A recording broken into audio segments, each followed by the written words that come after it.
Hey guys, Average Joe here, and I am back with a very exciting video. I'm going to give you a sneak peek at the Average Joe replacement selector dials for the 552 Series 1, Series 2, and 1090.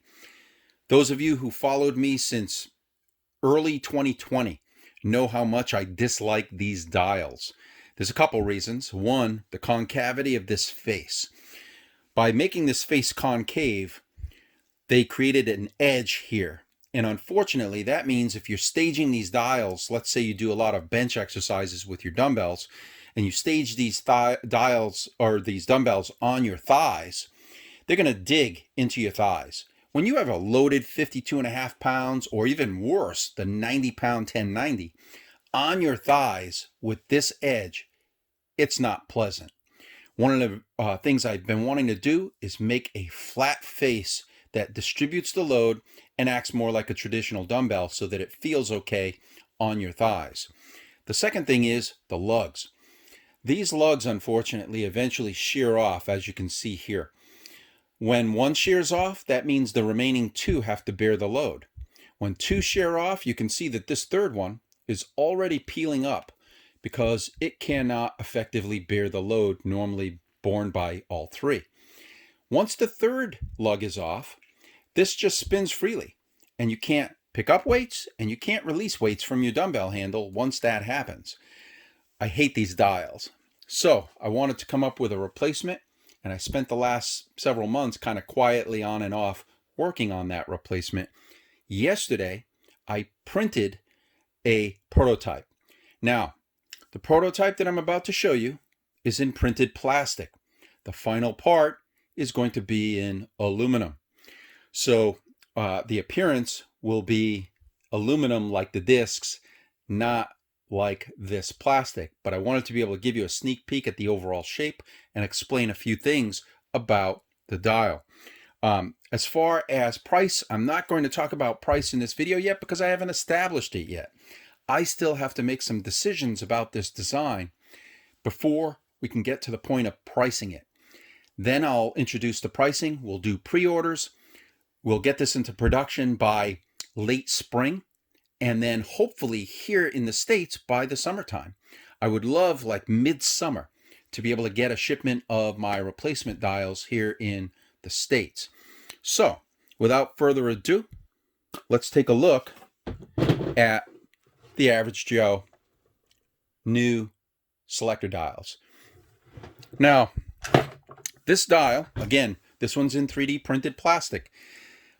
It's more delicate, so I didn't press this cap in all the way. You'll see that it's actually out a little bit. I did that on purpose because if I press this in all the way, I won't be able to lift this plastic without breaking it.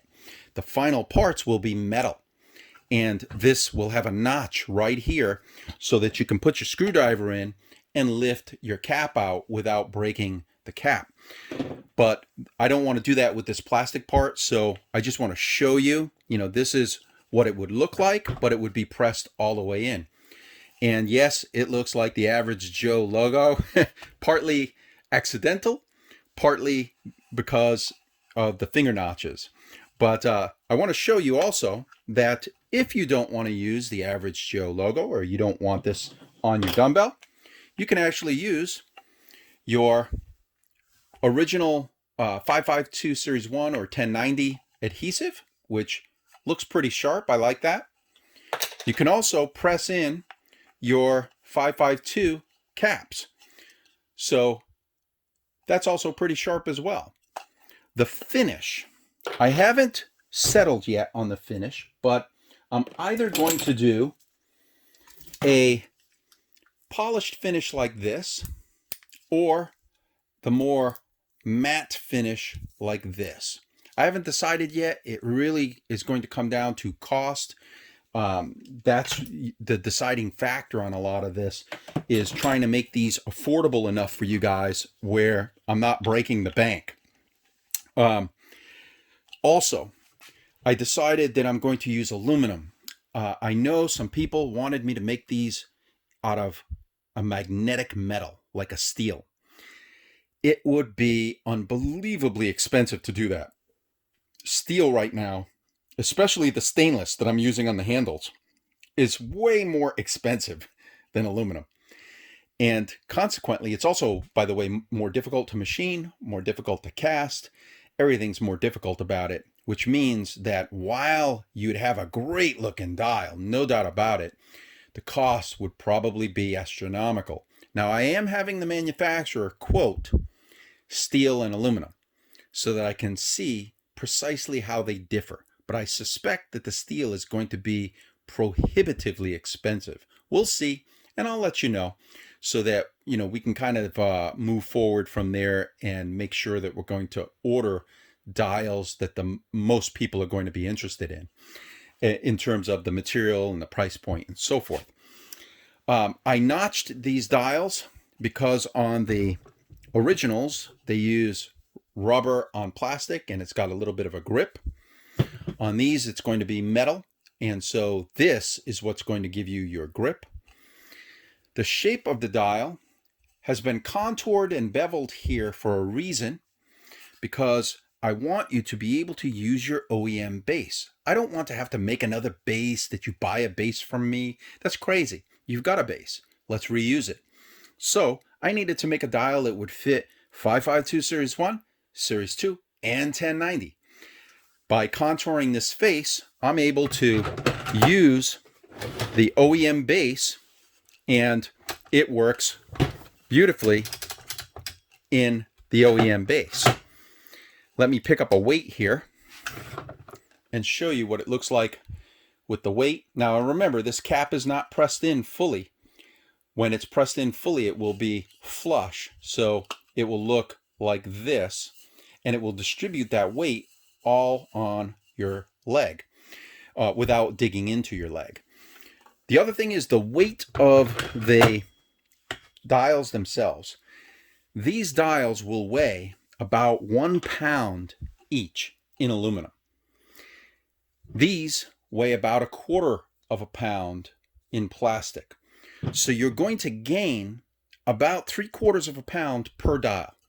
So about 1.5 pounds per dumbbell. The other thing I needed to think about was the numbering system to use on these dials. So let me take this weight off. The numbering system will no longer be like this on this edge here. It will be here on each one of these spaces in between the finger holes. And it's going to be a recess pocket. And you are going to receive a sheet of domed clear vinyl stickers that have your numbers on it for your weights. If you're a customer using pounds, you can stick the pounds numbers. Using kilograms, you can stick the kilograms numbers. But the reason that I decided to do that versus engraving numbers into here is I've got customers all over the world. I don't know if you're going to use pounds or kilograms. I cannot afford to make dedicated dials that have only pounds on them or only kilograms on them. But also, remember, one of the other projects that I'm going to try to do is to bump the weight of this dumbbell up. I don't know how high I'll get it, but my goal is to try to turn the 552 Series 1 and 2 into a 90-pound dumbbell and the 1090 into a 120-pound dumbbell. If I do that, that means that each of the weight settings will be different than factory. It won't be the same numbers that you have here, which means you need to be able to change these numbers. If you use your old dial and the weight plates are all new weights, these aren't going to make sense anymore. What you'll be able to do is take your stickers off for the old weights, put your new stickers on, and that's going to tell you whatever the upgraded weight of your handle is now. So, you know, there were quite a few things I had to think about in order to make this work with the OEM equipment. Also the OEM discs. So let me go grab one here. If by chance, let's say you don't have the upgraded discs and you're using OEM discs, this handle or this dial, I mean, will fit this disc.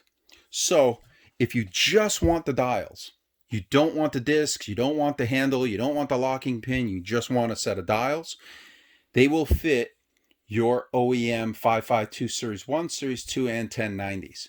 It was very important from the beginning that I make parts that can reuse as much of the OEM equipment as possible for people to be able to take advantage of the different kits. You know, I didn't want to have to say, oh, you must buy my discs, my pins, my handles, and my dials. That's crazy. Not everybody's going to need it. Not everybody's going to want it. So instead, you can buy piecemeal. Whichever kit you want that's going to give you the kind of performance that you need or want out of your dumbbell, that's what you can invest in. So that is it. This is the sneak peek at the upcoming Average Joe Selector dials, and you'll hear more about this in the next 4 weeks. I will have, hopefully, a machined prototype out of metal so that you can see the actual metal finished part and the pricing, and we'll kick off pre-ordering so that we can get these babies here and on your dumbbells by the summertime. So once again, guys, thank you for watching. I appreciate all the support. If you find the channel helpful, please hit the subscribe button and stay tuned for more of the upcoming developments that I have. And yeah, thank you for watching. I appreciate it, and I'll see you in the next video.